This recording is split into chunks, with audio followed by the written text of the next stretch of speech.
Well, thank you everybody for joining us tonight. It's great to see everybody.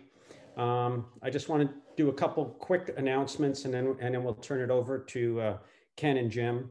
First of all, I wanted to thank Jim Kelly Evans for his services since the beginning, really, as our secretary and everything. And he has volunteered graciously to stay on the executive committee as the webmaster. Ken Fisher will now take over and has volunteered graciously too to take over as our secretary/treasurer. And we all have to thank him too for tonight and putting these conferences together and using his technology in order for us to do this. Jim Waterman will be taking over as president as of today. So thank him as well for volunteering to take that position over and bring the club forward. And of course, Kirk, for everything he's done for the club. He got me started when I took over for him as president. I don't know how many years ago that is now. And he was also instrumental in our fundraising programs that we've had the last few years that really helped the piggy bank quite a bit for the group. Jim did a lot of work last year to get us off of the Yahoo groups onto Groups.io, and that took us some funds and also to keep the websites going and everything else. And we had more than enough in the treasury to take care of that, and we're good for a few more years. We do have a couple more fundraisers coming up. Of course, we got the caboose that hopefully will get going this year. And then also a tin plate structure. We're working with a manufacturer now to have a tin plate structure made with our graphics on it and with however we get design that. And we'll have more of that coming up soon.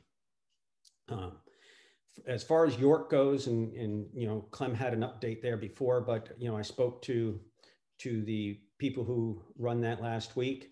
April's still on, but it's probably going to be so iffy and nobody will probably be going anyway, especially your vendors. But October's looking good for right now. We'd love to get together and be able to run trains and play with trains. Just don't know how soon that's going to be. We would love to set something up for the fall. Right now, we do have the possibility of going in the Orange Hall and presenting in the Orange Hall, or our other option that we're looking at, and unfortunately they're closed right now, but I do have a message out there, is the Railroad Museum of Pennsylvania in Strasburg, and possibly setting up there as well. So we'll have more details on all of those things to follow as things progress with this virus and things open up and we can hopefully continue to do things. So at this point, I'd love to turn it over to Jim Waterman, and so he can just introduce himself and take over as our new president. Hey folks, I know a lot of you guys see a lot of really good friends out there, and thanks. It's Wayne has been trying to get me to do this, and I want to thank him and Kirk and as being really the fathers, and Jim as being the fathers of this whole thing. Without their work, we wouldn't have had these meets. Without Kirk, we wouldn't have the track. Or the idea maybe even. I think I met Kirk through this thing initially when they were first talking about putting modules together and running the big layouts. So, I think for us, what we're all about, and where my mind's going, is that we're all about running standard gauge trains. Primarily putting meets together, putting our modules together, running big layouts, having a lot of fun together. And those of you that have it, I know a lot of you have been involved in an SGMA meet. Where we'll basically get together and spend 3 days of our lives doing nothing but seeing all these fantastic trains running. I know I enjoy it immensely and I miss it.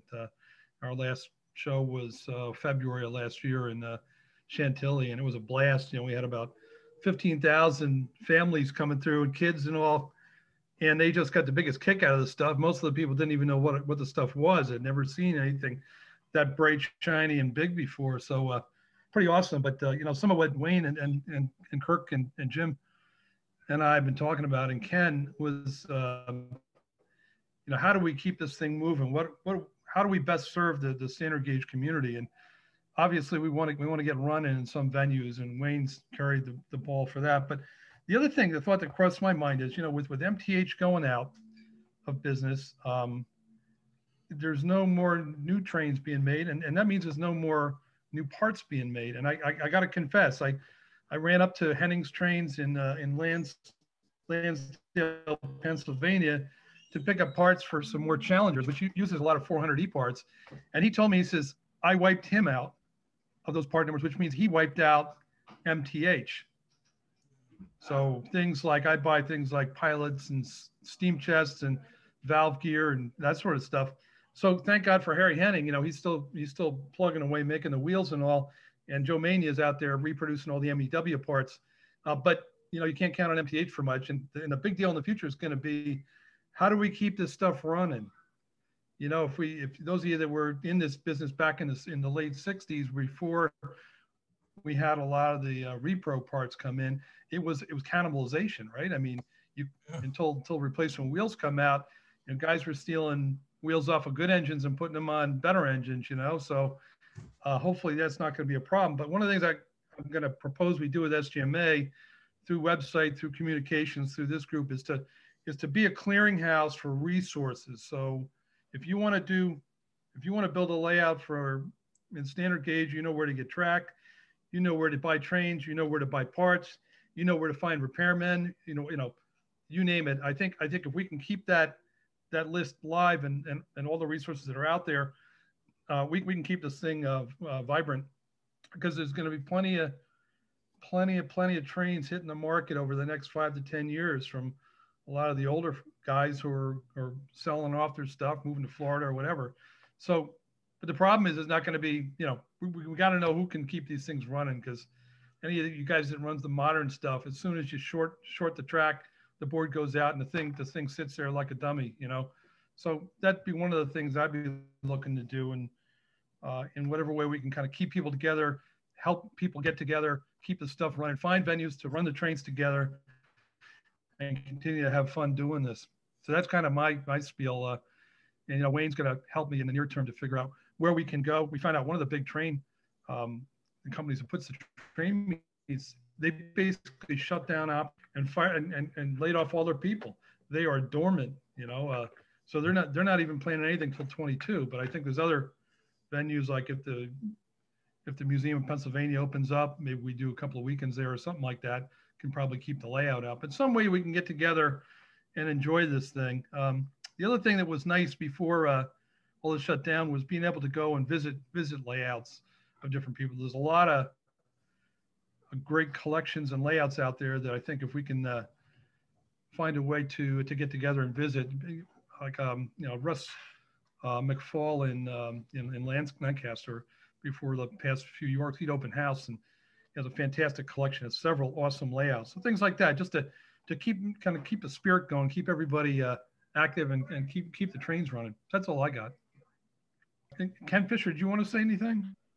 Happy to be part of the team here, and looking forward, and you know, everything you just said, want to do everything we can to keep interest up in the hobby, but also stay connected with each other. I find that more and more while I like finding that interesting or unique piece, I'm actually more interested in watching Norm or Clem find that interesting piece and tell me about it. I enjoy socializing with everybody here. Made some great friends. Some of you I've managed to see in person over the years. Several of you not. Let's do what we can. Let's, you know, keep this thing going. And if we get a chance to get together in person and not hurt anyone, then let's try to do that. I really look forward to those kind of events. It's worth flying out from Denver, where I'm at, to wherever it is everybody manages to meet. Speaking of layout tours, what we have tonight, I have 4 or 5 videos because we can't get out to see stuff. So we talked at the last meeting about, you know, what'd you get for the holidays or things like that. So, you know, we'd like to do this meeting 3-4 times a year, 5 times a year, and keep reaching out to people who didn't want to or weren't ready to show their layout or their collection this time. Maybe you can help us do that next time. And you know, maybe someday we'll get to visit you in your house if you're kind enough to open the doors to us. But meanwhile, we can at least show off our stuff this way. Just very briefly, you know, we do have the 2 websites still operational. We have sgma.us and we have tinplatetimes.com. And this is stuff that happened behind the scenes. But in November, I got a letter from the web hosting service saying that due to COVID-19, they were closing their doors on November 15th. So I had a bit of a scramble because as of November 15th, both sites would have gone off the internet. So luckily, working with a friend of mine who is in the business, we were able to migrate both sites from the server on Valnet, which went out of business, to a different server, Archer Data Systems. So it was seamless. There was no interruption of service. Both websites are up and running as we speak today. And I can tell you further that we actually have a reduction in the fee on the new server is costing us $2.95 a month per site rather than $3.95 per site. So hooray for that. And they're both up and running. And I'm working with Ken on the financials, but the treasury is in great shape. And the bank account is in great shape. And so we'll go forward with that and handle that as we go along. So that's the, oh, and also, of course, the other aspect of the online is the groups.io, which is still functioning. And we have new members joining occasionally. I would say on average, maybe 3 or 4 a month are joining our groups online discussion groups. So that's the report from the technical online division. Hey, Kirk, you know, you're the godfather of this whole thing. Do you have anything that you wanted to share? I mean, I thought even, you know, the bay window, or you're ready to talk about that. Well, once again, we have to wait till we can all get together, and hopefully we'll be getting vaccinated pretty soon. I would like to do a little shout out to Al Russell, who donated switches to the SGMA. No one was ready to put them on a module. So I kind of shopped around and figured out what the current market value was and found a buyer, and that money went into the treasury. As far as track goes, we're temporarily suspending production because we have to move the shop to my new property. I sold my house a couple weeks ago, and I got 38 years worth of junk to move. So it's going to take a little while to dig out, but we hope to have the new shop up and running by May or June. Congratulations, Kirk. Thanks, Jim. Yeah, Can't wait to see the new place. It's going to be awesome. A little bittersweet because I love this place, but it's time to make the move. I figure out at my age, I got one move left. I want to do it while I'm still above ground. Clem's raising his hand. What do you got, Clem? Just delighted. Two items. First item, and then the second item. The lovely lady on the screen is Barb Jones. Do you all know her? Oh, yeah. Hi, Barbara. Is California okay? Am I on now? Yep. Yes. Yeah. Oh, yeah. Yay, Barbara. California's a bit rough. The COVID is still messed up. And we just had a high wind event, and there's some fires, but they're not as bad as what they were this summer. But we'll get through it. So delighted to see you, Barb. Second item, Really? Jim Waterman knows this. I have a closet full of train parts, mostly standard gauge, almost all original. I bought Buck Buchanan's parts supply, which was actually mostly O gauge. He was the big repairman in Washington. I bought 110 boxes of stuff. Wow. Yeah, took 51 boxes straight to Ted Maurer, and then other people have cleaned out most of the O gauge, but I don't have lists because it's just too much of it. Then one of our members sold me a load of parts at an enormous price. I'll never get out of it, but I'll try. I'll have wheels. I have some not much in the way of couplings. I just, ask me and pick a fair price and whatnot. I'll help the best I can because I'm getting too old for this. And yeah, how many $50 blue commas did you get? Oh man, I got 25 of them. Oh heck, I beat you. I got 30. All right, Barbara. We'll be talking, Clem. Jim, can I make a comment? Jim, go ahead. I'm the contact person for Train Fest in Milwaukee. Ah. And I got an email today. It is going to occur at this point in November. It's the second weekend of November. Oh, so if people want to come out, I know Kirk's been there before, but we'd love more participation. And we are planning to be there the second week of November in Milwaukee. Great. Thanks for that. That's great. That's great, Jim. Hi. Hi, how are you? Awesome. Hey, thanks for that. Everybody getting their COVID shot? I got both of mine. Not in Pennsylvania. A little bit annoying. Colorado's not doing so great either, but we'll get there. I had a shot of bourbon, but no vaccine. That's exactly where I am. That's just as good. Yeah. Okay. I tell you what. You need a booster once in a while, though. I'll go ahead and start with. I didn't see Ash join. Is he on? I'm here. This is Ash Reagan. I'm in sunny Delray Beach on the sea, which is a departure from my cold and neurotic New York and New Jersey, where I live and I work. So I'm in a very, very calm and collected place. So thank you for this opportunity to do a little show and tell. So what you will see in this little video clip are three distinct components, which Ken facilitated for me on my behalf with some very crafty editing work. And thank you, Ken, for doing that. So the first part is a sort of an aerial view of my layout, which is a small layout. It's 12 by 8. It's fairly compact, but it has the best track in the world that came from Kirk Lindwig. And thank you, Kirk, for facilitating me 2 years ago when I started off on this hobby. It runs like crazy. It's just remarkably enduring, and it's fabulous. So you'll see that first.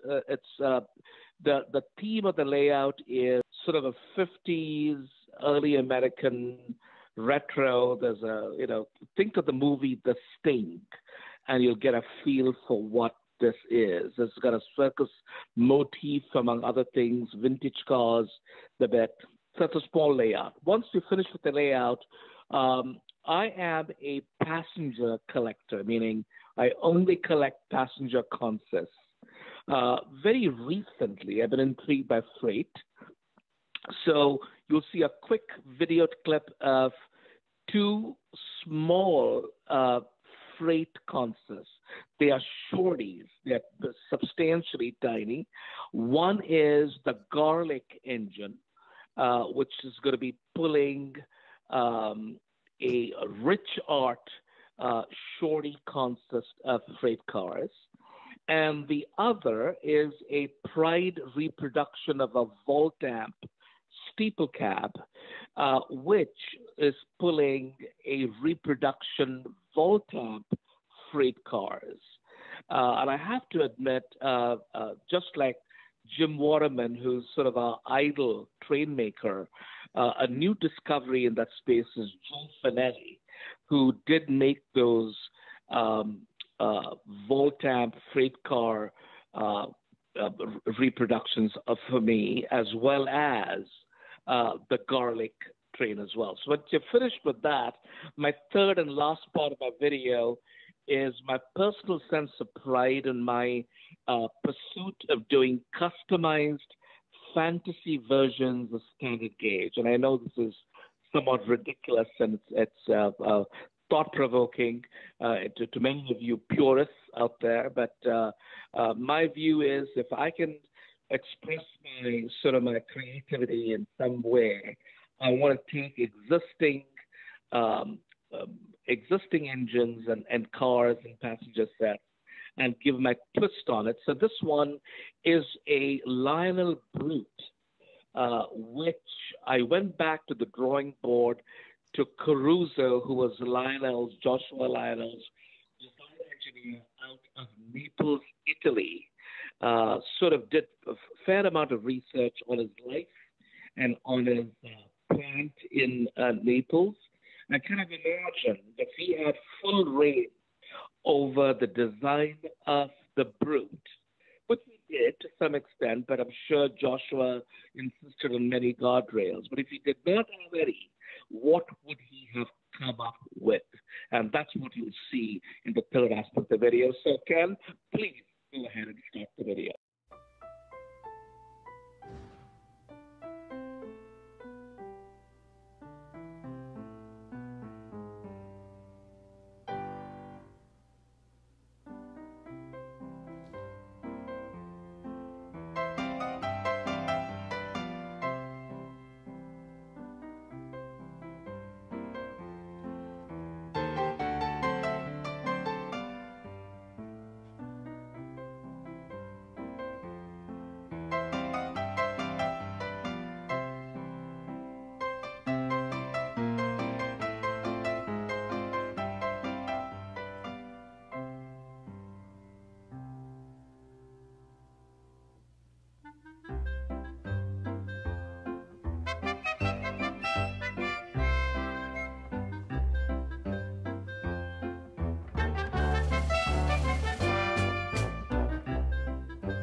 stuff, Ash. Thanks for sharing that.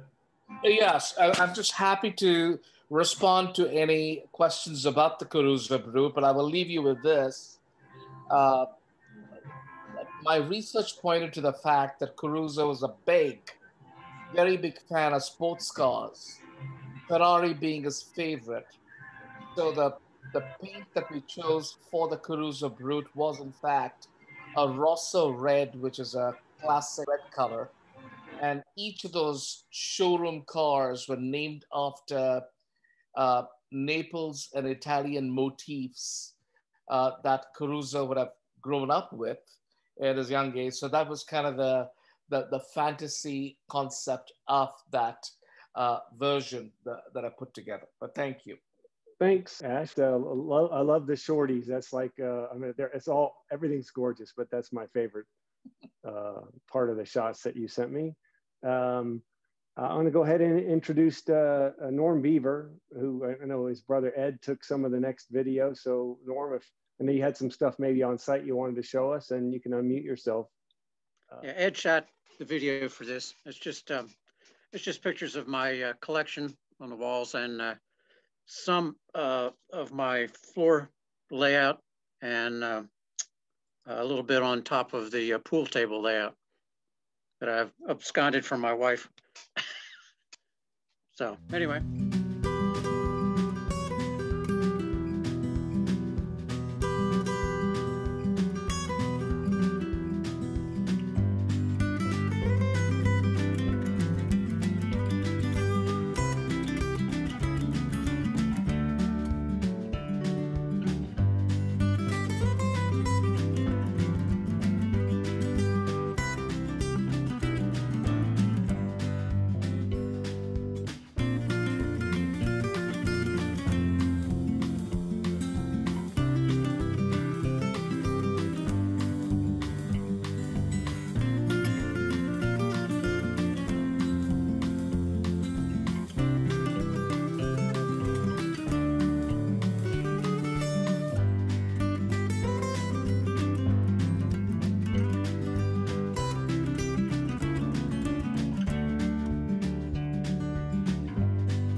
Okay, this is my one of my very best engines, my George Washington, made from a odd boiler shell that got sectioned in 3 places, expanded and split the cab lengthwise and widened it also. And it has a McCoy twin motor drive unit in it that works really nice. A set of green comic cars that go really well with it, just the right size.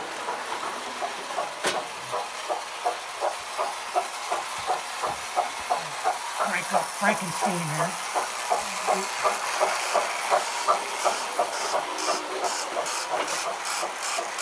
This is the second engine I built, made out of 2 835s.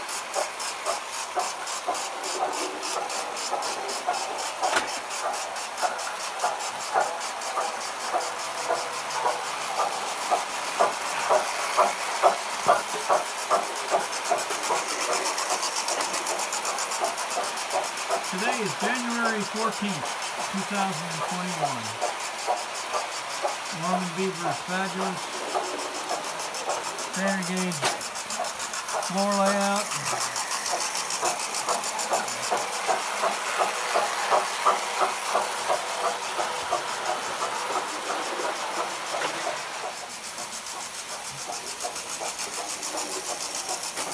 And the trolley's working well. Amazing. Very cantankerous.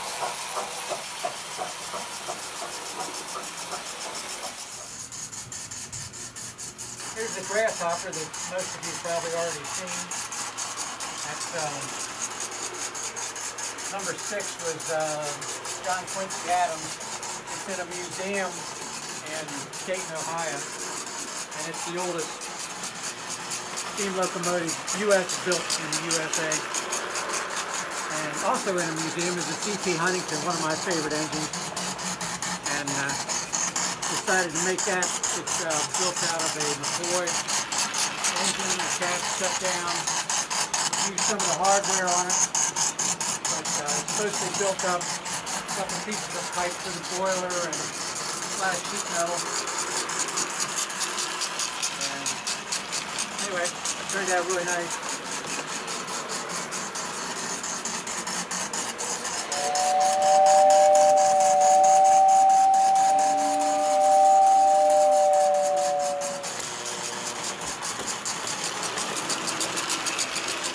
Okay, Norm, we got to see the gravity. Okay. Mr. Toad's Wild Ride.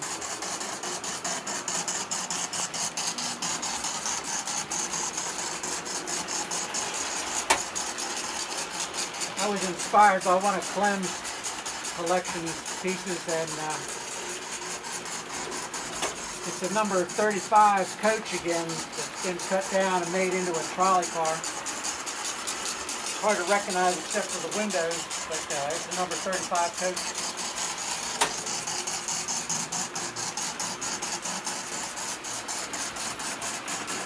Best to wear your seatbelt.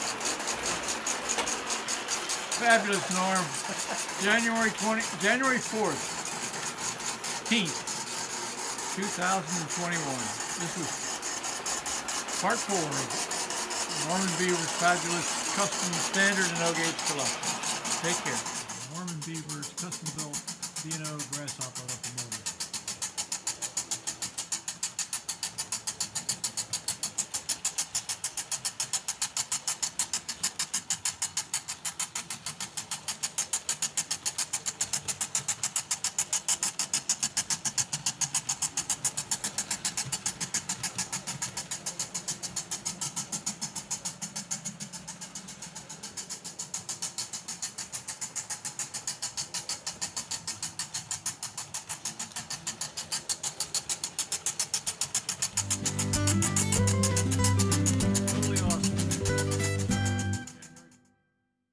Thanks, Norm. Is there anything you wanted to show us from your house?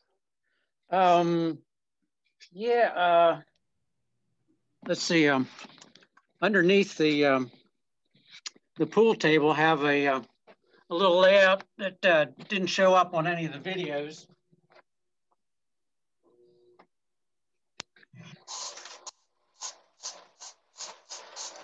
This is a, I don't know, can you see it there?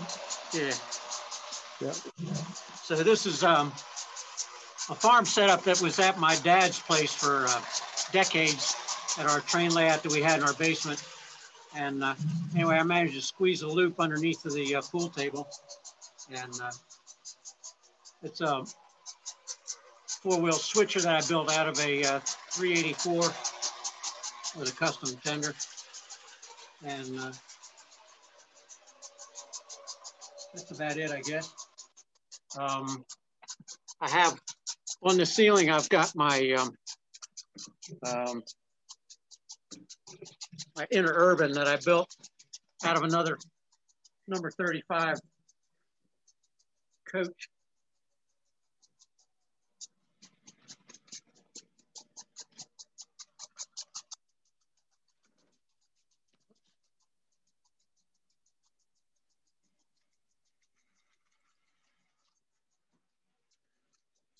After you can see that, let's see. Here it comes.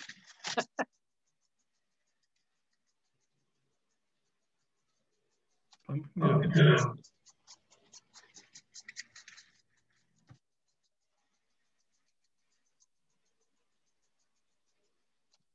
That has, that's number 35 coach, like I said, and it's built from a number 50 gang car, O-gauge bump and go gang car, and extended the axles on it, and then made a linkage so the cow catchers operate for the bump and go. And it's nice. Anyway, so that's about it.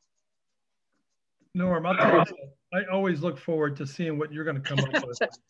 So much fancy stuff. So much. Excellent, Norm. It's great. Gotta do something when you retire. Yeah, we got to talk offline what you're making on that 8-wheel steam engine. Oh yeah, let me show you. That's a that's my current project. It's a you can see. Oh, there it is. It's going to be a B&O T3, which is a mountain type locomotive, a 482, and it's got 2 shortened wheelbase American Flyer motors, and they're Siamese together with a idler gear that I got from Clem. Thanks, Clem. And it runs real nice. Got it so it looks ridiculous going around a 42 circle, but it will negotiate a 42 circle. But it's looks a lot better on the big stuff. Can't wait to see it running. Yeah, should take another month or 2. Awesome. I'd like to bring up Jim Burke. Jim, can you unmute yourself and kind of give us a little overview of what we're going to see? Hi, good evening. Good to be with everybody. First of all, I want to echo Ash when he said we have a great deal of thank you to go out to Ken for helping put the video together. And I also want to say that what you're going to see tonight runs well because it's on USA Track. And it's probably the newest thing on the layout. But with that little bit of beginning, thanks again, Kirk, and say hello to Chris. It's always my pleasure. I go back to a time and base my real feelings about trains and running trains on a film done in the 60s. And I don't know how many of you have seen it. I bet Clem has and a few others. But it was called Toccata for Toy Trains. It was done by Charles Eames, the noted industrial designer. And it actually won an Oscar with music by Elmer Bernstein. And it takes you on a magical tin plate model train trip. And if you haven't seen it, I have a copy of it and we ought to play it some night because we used it for years to stimulate interest in young guys that were interested in trains. And what that led to was me really liking to see the real old trains run and run well. So what you're going to see tonight kind of started a while ago. When we moved into our current house, we planned to be here 3 to 5 years. So I had never had a layout. So I had a table made on which to put the layout. And here we are 20 years later. So, so much for decision making and a good vote for procrastination. What you're going to see. Hey, that video is on YouTube, by the way. I hope it is. Yep, it's there. What you're going to see is my love of things 85 to 90 years old, doing what they were supposed to do with my nose down on the edge of the layout like I did when I was a kid about 7 years old, dreaming that these trains were full size. And to do it, I'm making about a 20-minute video, of which Ken has put together a little under 3 minutes. And a figure from Pride Lines, who is a photographer, and his name is going to be Shooter, He's the rail fan, as Ken Fisher has come up with, and he will take you on the trip through his travels on what I call the cardinal lines. So Ken, why don't you go ahead and play it?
Everything you see on that wall has to be able to come down and run.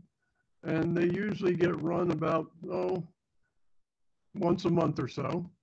So it's just the joy of seeing a lot of beautiful old trains run. That's my enjoyment. Thank you very much for sharing, Jim. Fun to see it. Yeah, great stuff. Well produced. Jim, I have a question for you. This is Ed Beaver. Do you still have your Hudson? Yes. I figured out to run it at our next, hopefully waiting to run it at our next event. That would be wonderful. I've got an idea for how to hook up a regular coupler to your existing knuckle coupler without putting too much stress on it. I'll send it to you one of these days. Thank you. Look forward. Then I'm going to turn over to Jim Kelly Evans, who is going to share some information about his restoration for a Boucher locomotive. Let me get started here. About 8 years ago, I got somebody called me and said, I have a loco and tender, a Boucher 2500, which I'm going to sell you for parts because it's too far gone. So let me just get the right thing here. View. So I got this 2500 loco and tender from Boucher. This was built around 1925. And substantially missing really important body parts. You're seeing my workbench. Right. Jim's brush up and clean up factory. That's what I call it. So anyway, getting back to the story, about 7 or 8 years ago, I got a call from somebody who had this Boucher 2500, and they wanted to sell it to me for parts because it was missing quite a few major components, including the whole port side lower side of the body, the ash pan of the driver's shroud. It had the wrong pilot and trailing trucks. It had no cab roof, and missing the wooden cylinder on the steam chest. So I got the piece, and here's what it looks like.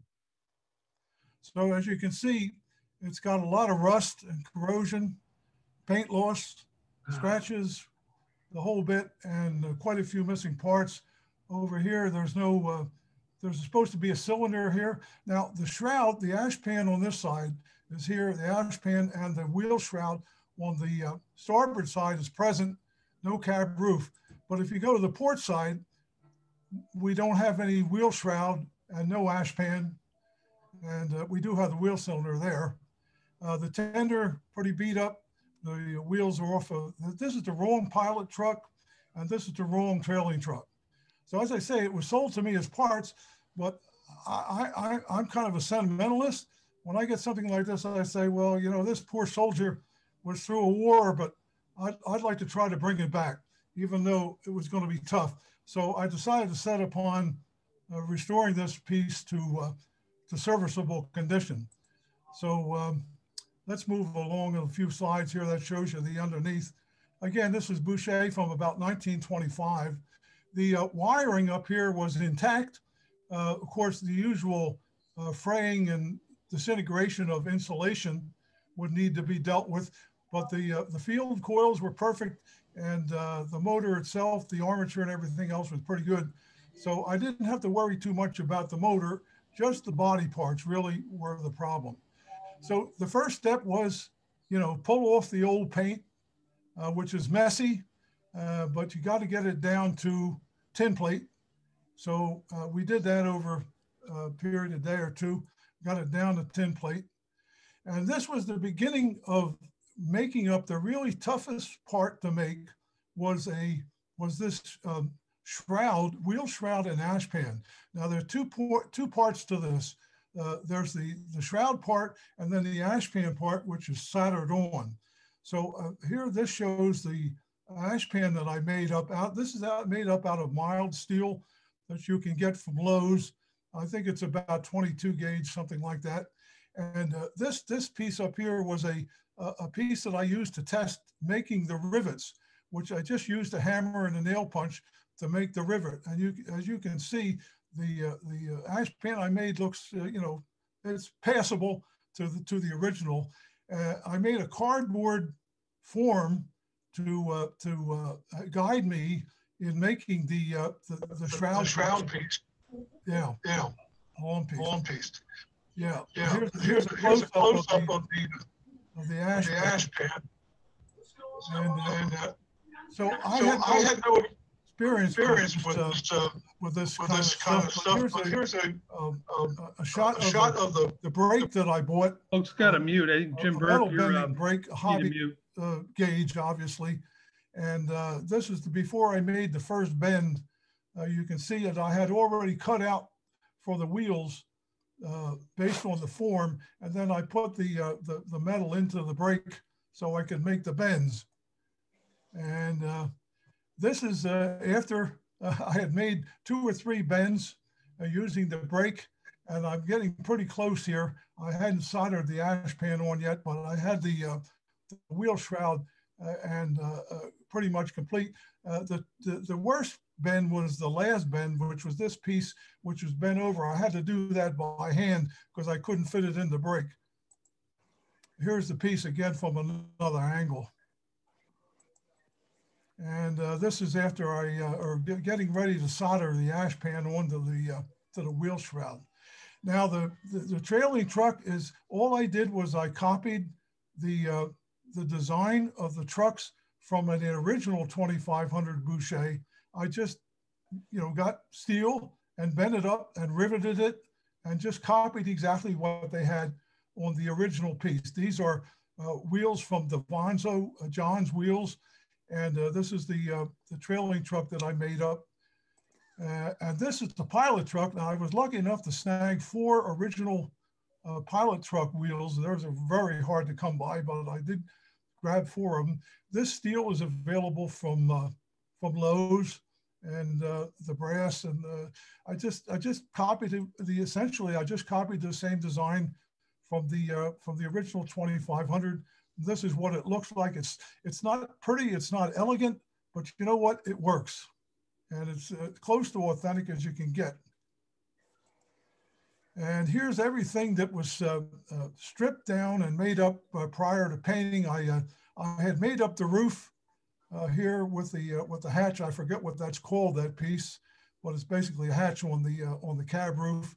And the tender I stripped down and got everything ready to get painted up.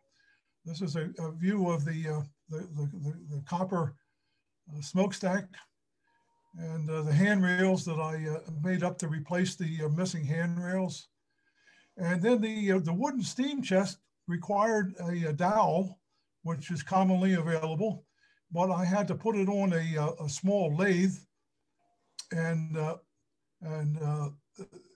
use a tool to make these circular indentations in to match the original, and then to glue it onto the steam chest on the missing side. So we did that. The other problem I had was the missing reverse switch, and what I found was that a Lionel wafer switch fit the bill and works very well. So we put one in on a wooden platform here to boost it up and tied it down with a piece of wire, and that's our reverse switch to replace the original, which was missing. One of the most unusual features of this locomotive was, and I've never seen it on any other Boucher or Voltamp loco, it has a fitted lens with a magnifying glass in the front. So this is the base of the lens, and it has threads on here on the outside. And this is the lens itself, which is threaded, and this screws on to the locomotive. I've never seen anything like it. There you are. There's the completed project as far as I've been able to take it. And we brought it back and we decaled it, painted it, shined it up, and we got it back as close to original as we can. Here we have, this is one of the locos that had a wiring harness and a plug in the cab so that you could run a wiring string to the passenger cars. So that's the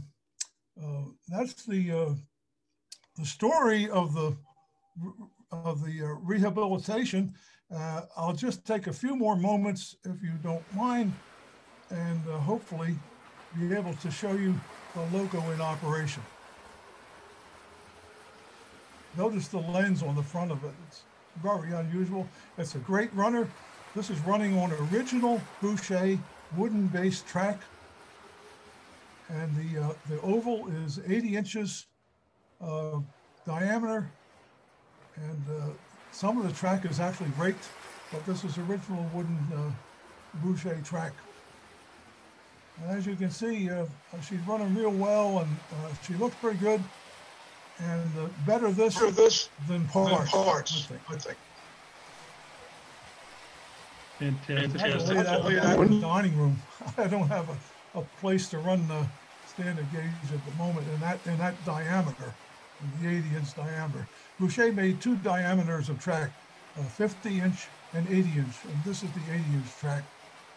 All handmade wooden with 7 sleepers per tie. Beautiful. Okay, guys, that's it from me. Ken, back to you. Ed Beaver has a question, and what's the paint remover you used? Oh boy, that's citrus. It's a citrus production. I forget the name of it, but it's based on citric acid. Okay. You can get it at Lowe's or wherever. It's commonly available. It's not as hard on the system as some of the more poisonous sort of preparations that you can use to strip paint. Okay. It's called citrus strip. Is that what it is? Okay, thank you. Thank you. I have had good luck with driveway cleaner, straight driveway cleaner. Okay. Although something I painted the other day, nothing cuts it. So I guess I'm a better painter than the stuff. Oh. Driveway cleaner. Just want to thank you, Jim. That's an awesome job. Next time you find a basket case 2500, you need to call me. Okay, I will do. Are you sure you don't want to call him after he's done? If you call him before it's done, you got to do all the work. Yeah. Next up, Ed Beaver had mentioned it before, but I don't know that everybody's gotten to see it. So, Ed, if you want to set this up, it's your Christmas layout. Yeah, there's been some correspondence already on. Can everybody hear me? Yeah. Yeah. On the garage door layout, which is just it's kind of like a department store window without a piece of glass. And then I used the techniques for the from the various tabletop layouts that we used. And this particular video featured a classic models camelback that my dad had in his collection from about 1978, pulling the 1979 Williams TCA anniversary train. And then I put my renovation of a Lionel 13004 Hiawatha Hudson, which I repainted in gray. And I had to do that because the paint was shot and the body was bent. I was able to get it straightened out enough, and it doesn't have any sound. That's the one thing I still have to work on. But anyway, I got it at a good price, and but it makes an impressive looking locomotive. I've got it behind some 200 cars, and my plan is to repaint it green to go with the state green cars. And with that, roll the video, Ken.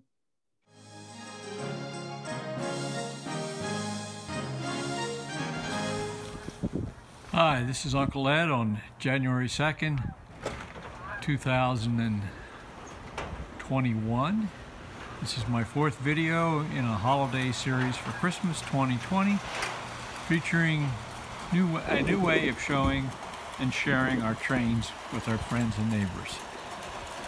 For this video, I've replaced some of the locomotives on the train set with some different units that I'll highlight to you here in a moment. And I'll let you enjoy the trains for just a minute.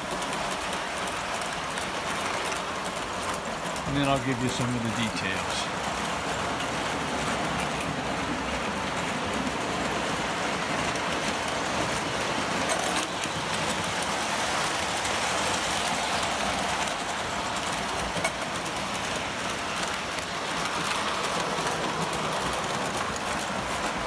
First replacement was to put a classic models 1978 460 camelback locomotive, steam locomotive, on the TCA anniversary trains in 1979. Also added the Lionel cards, so we have all three cars in the set. There was a fourth, and I haven't been able to put paint on yet. The other big change is a new locomotive on the 1931 freight car set, 200 series, is a Lionel 13004 464 Hudson locomotive, streamlined, and it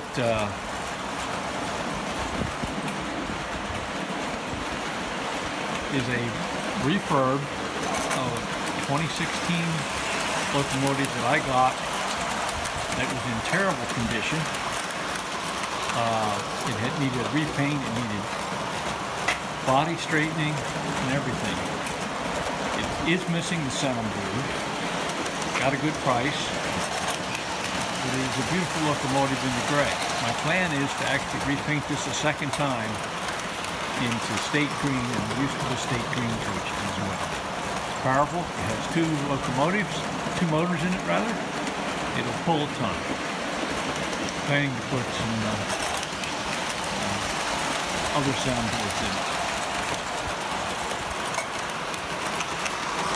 Makes a beautiful locomotive. By the way, the classic models locomotive, I'll try to get a video of it here in a little bit, and we'll wrap this up. as a reproduction coal load or custom coal load made by my dad. And he had this locomotive in his collection. So here it is, this 3-minute video that's long enough. I wish you all well in this new year. And many happy and safe opportunities. Good day.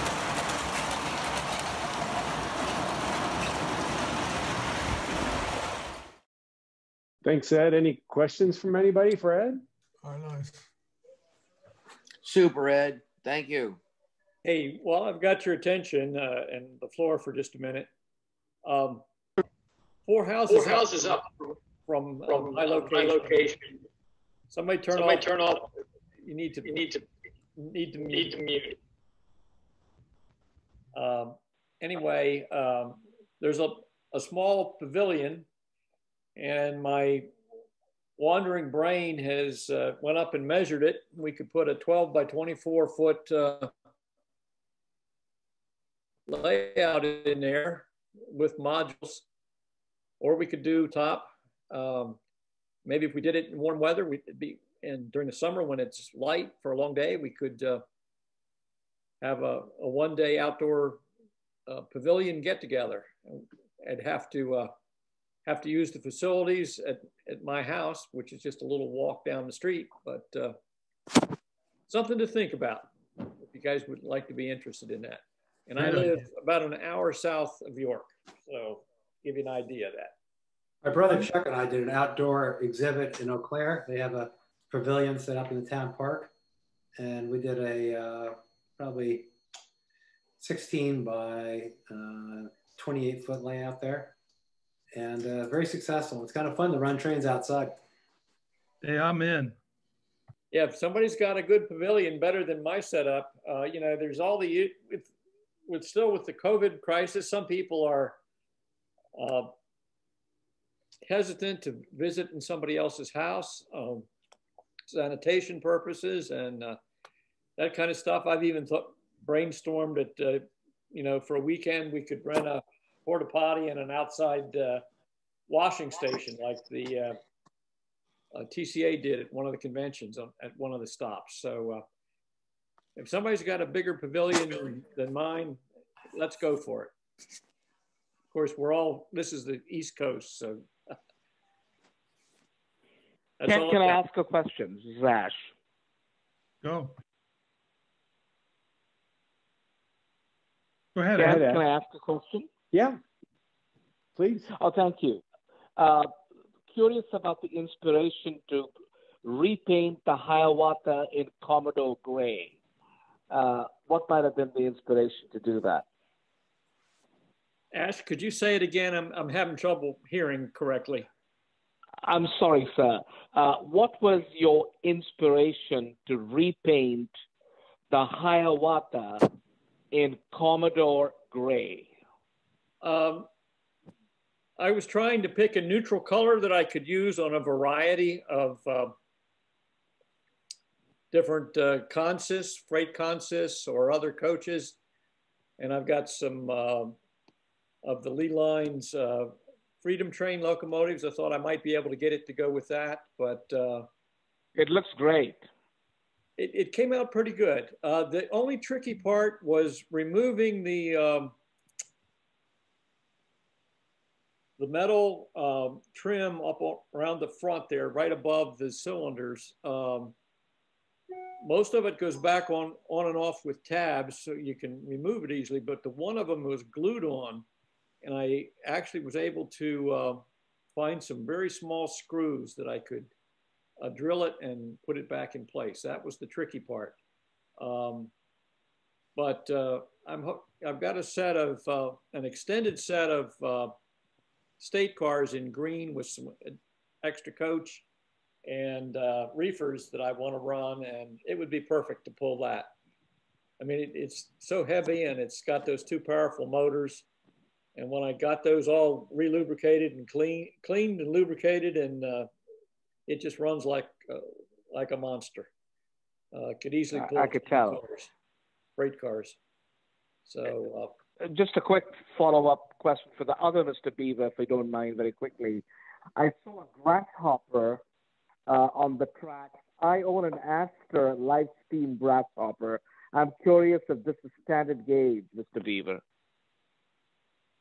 That's for Norm, right? Yeah, that's for Norm. You're on mute, Norm. Norm, did you hear the question? Can you hear me now? Yeah. Yeah. It's a standard gauge. Original chassis is from a Richard mine car, mine locomotive. I don't know if you're familiar with that, but I had to add an axle. Actually, the jack shaft in the front is actually the front axle, and then I added another axle in between, and proportionally it comes out really close, except the jack shaft's supposed to be a little further forward than it is, but it's quite a combination of mechanisms with the you know, you got the push rods and a crankshaft and gears, and then the jack shaft. To get that all to operate was quite a project, but turned out. I could tell. Yeah. I could tell. Congratulations. Aster, which is a Japanese Gauge 1 company, made a version for Gauge 1. The same mechanism, that the grasshopper. They made a grasshopper? Oh yeah, fabulous, fabulous version. Oh, wow. But yours is even better. God bless you. Yeah. Thanks. Hey, this is going to be a paid political announcement for my brother. If you're down in the suburbs of Washington, you got to call him and go by and visit. I mean, Be glad to have you at least an hour to see it all. It's fabulous. Okay, I could probably only see about 6 or 8 people, but yeah, right. And he's raised his nickel tour rate to 10 cents. So anytime. I'll bring the bourbon, right? That's the. There you go. All right. All right. Well, thanks. Next up, I've got a video from Clem of some really unique stuff that I enjoyed watching. I got to see it. So I'm going to bring it up now for everybody else.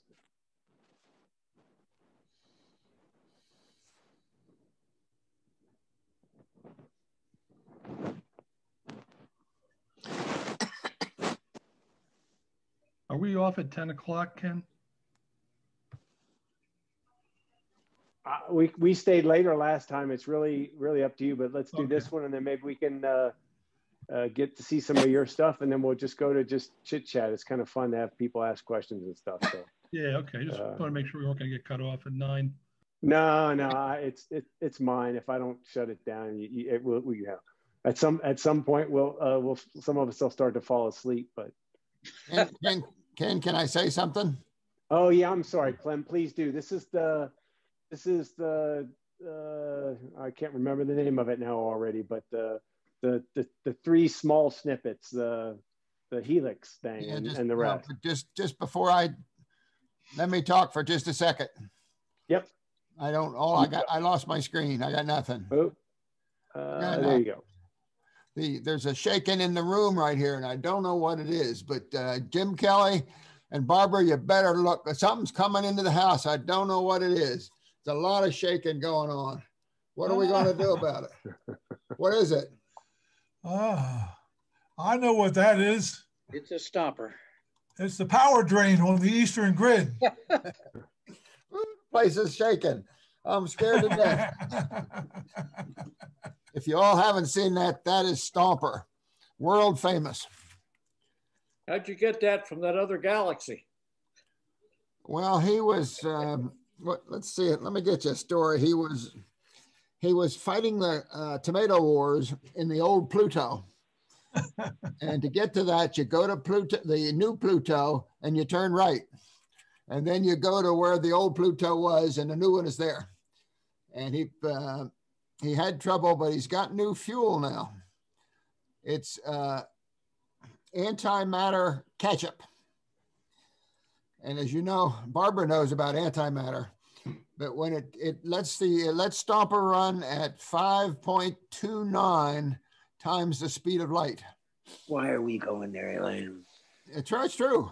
If you go to 5.31 times the speed of sound, you arrive before you left. So it's a horrendous crash. But at 5.29, Stomper has found. Now the trail of the mess when he's going through the space, the ions are peculiar because they're being converted from antimatter to regular matter. So after he does his business and saves the nation and squashes all the bad guys, he goes backwards, coming back, and collects all the matter stuff and reconverts it to antimatter. So when he's back even at home, he weighs the same and there's no loss of fuel. And that's the truth. Okay. Warning to everybody, you need to bring your own shovel. I was going to say something nice about you, Ed. And I will anyway. Ed caught up with us back in the day at the Rockville Retirement Home, which is a huge place. We have trains in every room. And he and George discovered that there was a back room, a sun porch, and it was all full of the chairs when we had the place. Yep. So those guys cleaned it out, and you saw the layouts that you saw, Ed began to develop there, and it's just incredible. Now, when I got started there way back, and they needed a loco doctor. So I bought a bunch of junk and put stuff on the floor, and the little kids that couldn't understand the trains, they couldn't touch trains, played around my stuff right at the door, and I fixed things. One of the things I so good did not fix was one of those stinking American Flyer hand cars. I gave a speech. I took it apart. I gave a speech. I showed these are little people how to test the armatures, and I made a great speech. And they go, "Oh, I must have had 15 kids just slobbering." Put it all back together, and they made another speech and gave it power. Nothing. Nothing. All the kids disappeared. It was just me and this pile of junk. Ed, you're a great friend. Your brother Norm. Love having you guys. Thank you, Clem. Thanks, Clem. So if you give me a minute, I'll get that other video started.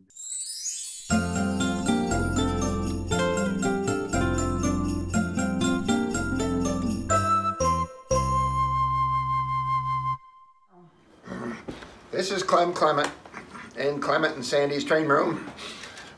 The contraption we're going to deal with today is a Delker electric train tower, commonly known as a Delker double helix 1-2, made by the George Delker Company of Henderson, Kentucky.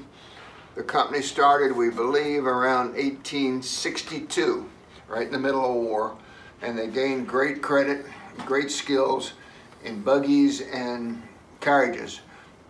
About 1922, they decided there was no more buggy whips, there was no more horses and carriages. With all their skill work, they went into furniture manufacturing. This thing has no wood in it, it's all steel. The loops are 22 sections of curved track. The track is clamped onto the base. The track itself is very thin steel. It is not Lionel track except for these two straight sections because the original ones are gone away. We put her together with 7 tries, make that 5 tries, and a lot of frustration. Takes about 80 bolts, nuts, and washers, well over 100 pieces of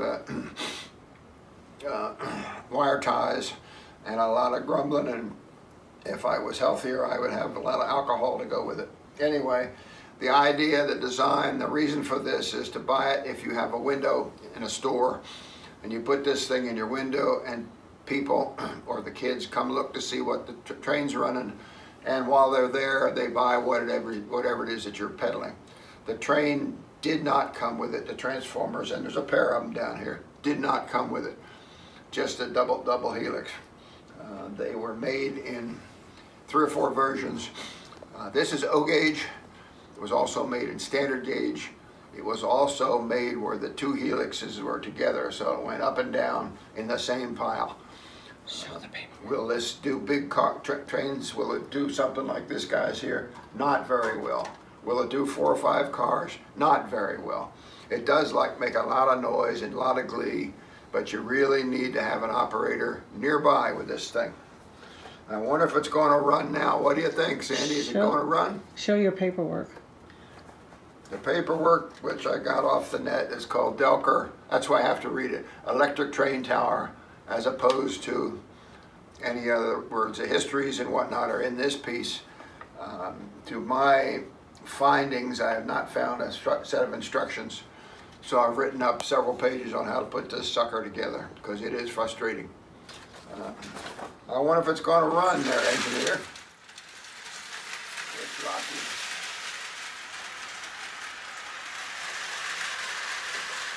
It's rocky. Well, whatever goes up has to come down, don't you think?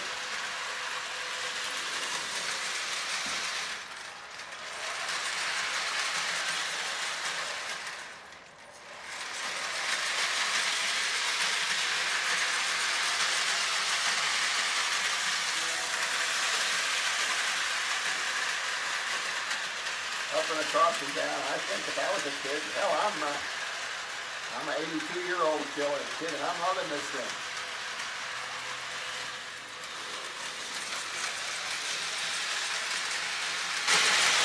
Shall we push our luck and go for 3, or shall we quit? Oh, that's it. Did you get the crash? Oh, I got the crash. And with that, we thank you very kindly. Check your razors and peanuts at the door. Thank you.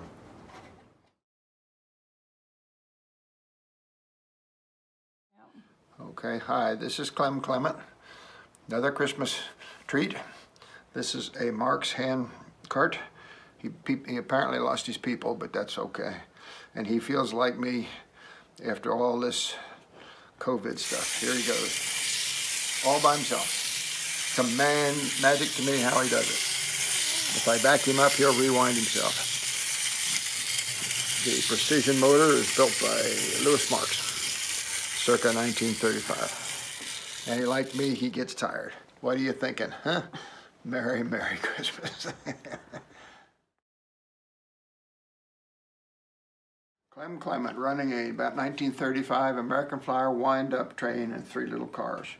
3 little cars. I do have the box. I do have the great coal shed, which will operate to dump the coal in that, and then off you go. Take it to town. She winds up. She has a little trouble. She hasn't run for a long time. Come on, sweetie. Come on, Betty. I haven't wound her up completely. I don't want to wind her too tight. But isn't that neat for a kid? But making the coupling work is very difficult for an old man. Yeah. Thank you. Why don't you show the coal? Showing the coal. Showing if you have coal, you load this up and put the coal in here and close it, and the coal drops down into the car. It gets no neater than that. Merry Christmas.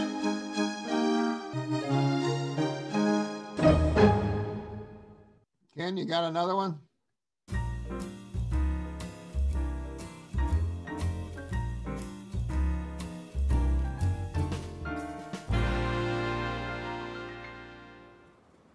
This is old Clem trying to do something with my trains for you guys.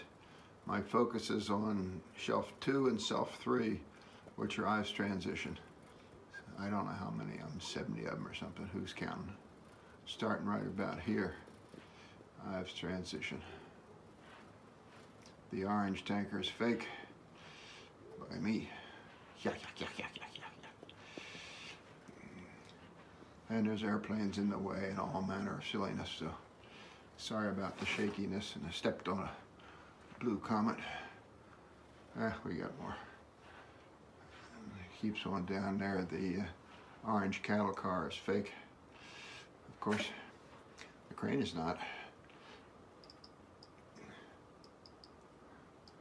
And there are 3 Ives cranes coming up. Stepped on another blue comet. Hope this is working. This is silly. Okay, now we're going to turn on an angle here. Next to the orange gone by Flyer is the 20-197. The plates are on the car below it because that's where it came. I faked up a Flyer flat car, put some plates on it. Still haven't put fake plates on. The big boys tell me to keep the 20-197 plates the way I found it on the green car. and keep going. There's more. There's the third Ives crane, a couple of tank cars, circus car is fake. And while we're doing this, if you like Ives, this is the catalog from 21 to 27, 28. There's the big trains. There's the not so big trains and the engine I barred. That's a 3235 rubber stamped. And the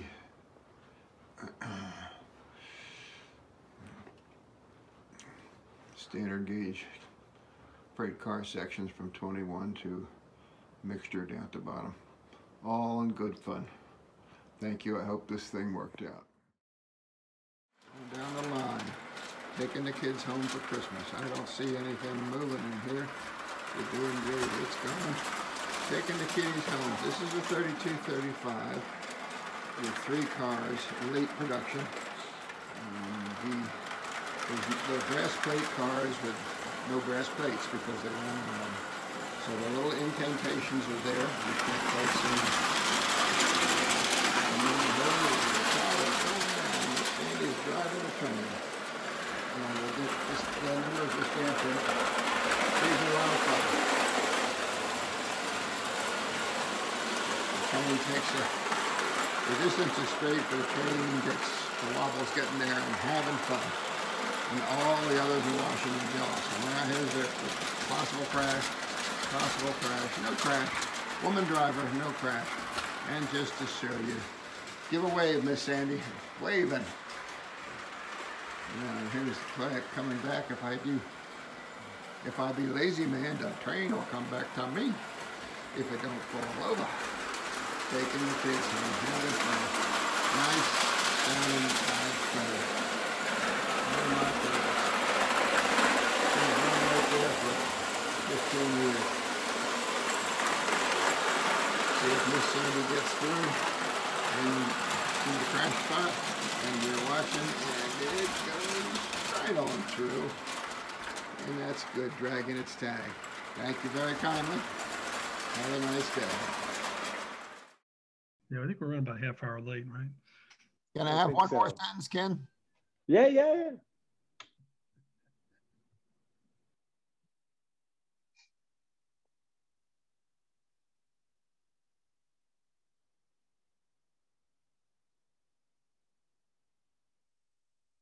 this your wooden Hellgate? It looks like standard gauge size.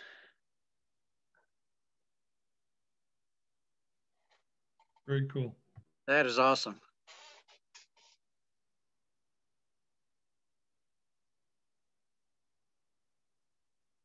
Clem brought that to one of the Manassas Christmas shows. We ran it on the standard gauge layout.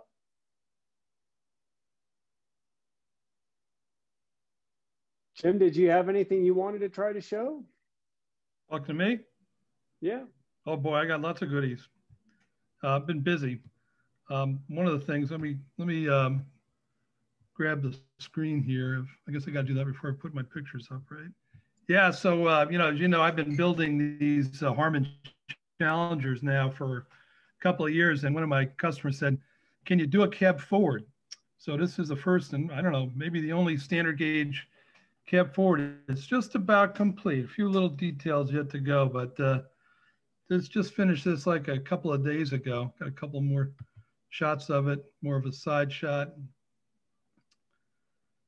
That's awesome. That's wow. And from the back, it's got the coal. It's an oil-fired engine, so it has. I put a dummy a lid on this thing to simulate that it's an oil tender, an oil tender. Side view. But it came out kind of neat. I'm going to be testing it in the next couple of days for running, but the motors were tested before putting it together. So the other one, I'm going to flip. Some of you know Bob Thone made a bunch of McKean car bodies, but he never finished most of them because he didn't have a roof. So I developed a pattern using a 3D print that a friend of mine developed for me, and cast aluminum roof. And so that's what this oxide red colored roof, Bob's body, and then the portholes are all solid brass rings that are machined on the back, so they'll fit flush into the sides of the sheet metal body. And then this is the power truck. It's another 3D print. If those of you that know the McKean car know it has they had a flywheel on the engine to keep the early gas engine going. So we've simulated that here, but I'm using a rejiggered LGB mechanism to drive it. And then the frame just screws right onto the sides where like a diesel truck side frame, kind of nice. Here's the back view. Those of you that know, there's a real McKean car at Virginia and Truckee that they've lovingly restored, and this is really pays homage to that. It's also number 22. I'm also going to be building these and also full length trailers with a solid cast aluminum roof. There's the front view. It's unmistakable, that bullet nose on this thing, pretty unique. And the top view with the shop dust included. This detail, a little tricky getting that in there, but it's a solid brass headlight, and it does light up, so as well as all the interiors. And maybe two more shots of that.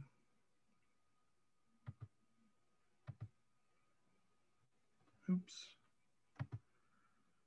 So I don't know whether I had showed this last time, but if Bob Nelson was on, he's the proud owner of this one. It's another modified Harman to look as close as I can make it to a Milwaukee Road N class. The Challengers are 464s. This is a 264. The entire pilot is completely different. Got the headlight on the cab roof, shorter tender, and and the feed water heaters on the side and different piping. So it just makes it look a lot more like the real engine. Drivers would be a little smaller, but it's a nice homage to that engine. I think he's pretty happy with it. So these are parts. Let me go forward. This baby is a German friend of mine. Is a very prolific CAD designer. He's been developing. It's the Pennsy T1. This is my first test print of the boiler. I haven't done nothing else to it. It's just how it comes printer, which uses a UV curable liquid. And this is the drivers I'm going to be using, the box drivers. I'll get them cast and machined. And this is the lead truck and the trailing truck casting. So there's most of the parts are there. I just gave them some photos of the steam chest, and once the steam chest is together, I can start putting together a whole locomotive. I have the 3D models of the big tender and the 8-wheel trucks underneath it. So it'll be a pretty faithful model of the Pennsy T1. There's the side view of that monster. And just another view from sitting on the layout.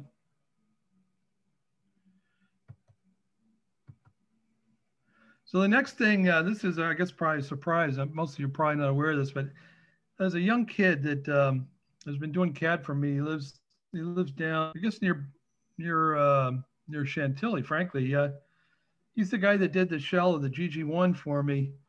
So he was home from the holidays, and I said, well, I got a few jobs for you if you're interested. So I said, well, how about you design me a Burlington Zephyr nose and engine blister that I can mate up to my Lee lines extruded car bodies.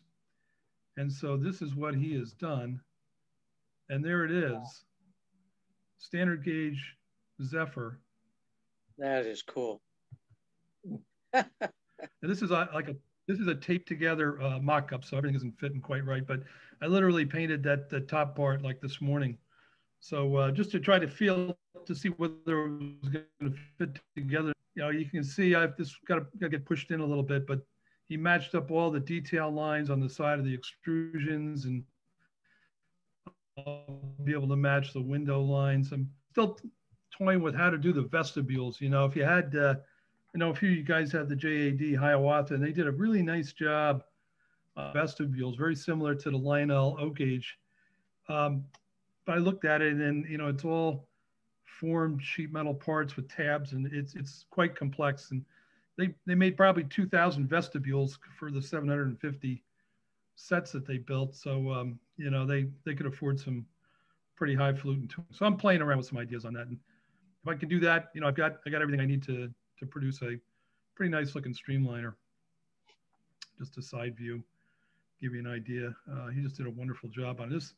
I say this part came straight off the printer without any sanding either. You know, this I would clean up, but at this point, that's far as I've gotten it. And let's see here. This is just one more kind of reminder.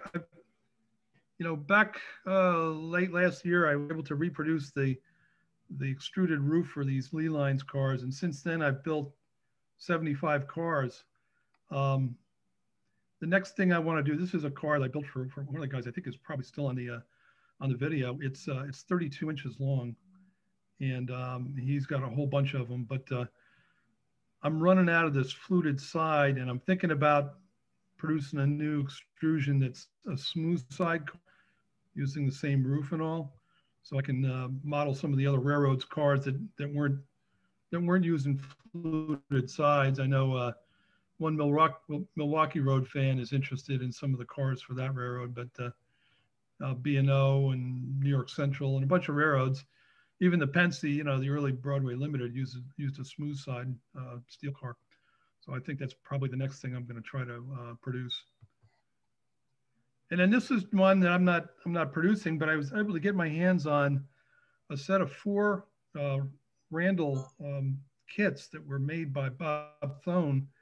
And these things have bounced around between owners. The original owner, they were owned by Arno Bars. They were owned by Kerry Williams. And so I'm finally the guy that's building these kits, and the label on the box, the shipping date was 1982 when these kits were shipped from Bob to the first buyer. So this is the first one. Tried to pay a little more attention to the finish because I'm using a Brunswick Green New York Central. And these, I had sold off the cars I have with my Lionel Commodore Vanderbilt because I thought they were a little too small. And these cars will replace that for that train. Okay, now I had 2 little videos that I can show if you have just another minute. This shows the McKean car running around my little layout. It sounds loud, but it's very, very smooth.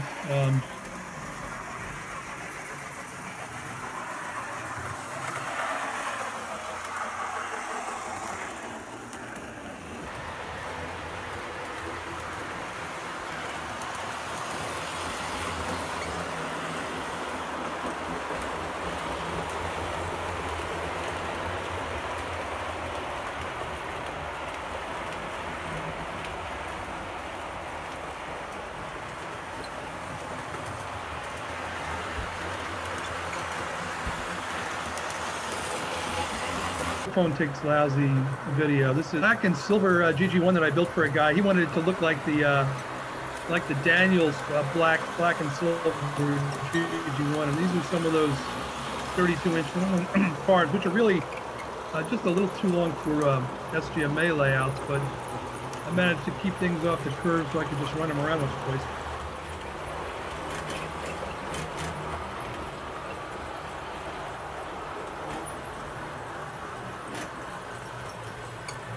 Desperately to try to get something in focus.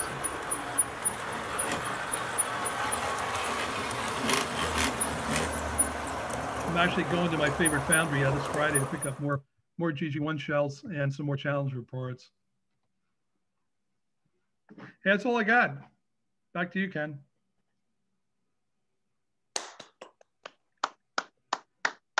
Thank you, guys. that's the end of the agenda thing. Then if anybody has anything else they want to show or talk about, we'll there's no end time to this other than at some point I'll fall asleep or you'll fall asleep. And Hello. hey Jim. Go ahead, Jim. Go ahead, Jim. Jim here. Norm, I'd like to get in touch with you after the meeting, but I don't know your last name. Norm Beaver. Norm Beaver. Oh, okay. Really good to be with you, everybody, tonight. Wonderful. Great relief. I'm gonna head dinner now. I'm on the West Coast and I'm getting hungry. This was great. I really had a good time. It's great to see you, Barbara. I don't think we caught you at the last one. So thanks for joining us. Really appreciate it. Thank you, Barbara. Next time I'll have a video for you. I'll have a video for you next time. Yeah, I'd love it. Wonderful. That sounds great. If you guys are interested, am I on? Can everybody hear me? You bet. Yep. Yes. I'm sure I was muted or not. I have built a standard gauge layout at the Virginia Museum of Transportation in the basement as part of the Virginia Museum of the Roanoke Valley Model Railroad Club. I posted a few videos here and there. Did not know if you guys want to, sometime later in the year, if you want to meet there and run on that layout, that would be great. I've got 5 standard gauge tracks, 17 feet by 8. Goes through 2 rooms. That'd be awesome. I'd love to see that. Yeah, there's some video on YouTube maybe about it? Yes, a Roanoke Valley Model Railroad Club 10 plate. Awesome. I've got 3 O-gauge tracks too in there, but yeah, it's total of 8 trains running at the same time. This is down in Roanoke? It's in Roanoke. Clem, it's under Valley. Roanoke Valley Model Railroad Club. Just do a search, 10 plate, and you'll see plenty of videos. Clem, it was built in the basement under where you ran at the layout a couple of years ago. So it's in the same building, but it's in the back in the basement. Thank you. Thank you. Normal meeting night is Tuesday evening, 6:30 to 8. We have more than just my layout. We've got an O-gauge layout that needs a lot of help. O and 30 in HO as well, but I'm sure the interest here is in the 10 plate. I'm honored to have one of Jim Mortimer's 611s and 6 cars. I'd like to bring it down there and put it on the real track right facing. I would love that. I would love that. 611 is my favorite locomotive of all time. Where is she right now? Spencer at the moment. She's not sick, is she? No, inspection, and since they have it and they can run it, they got it. Problem is we're landlocked. Norfolk Southern won't let it leave and run on their lines, so it's got to be towed from where they can run it. Sucks. Yeah, good way to put it.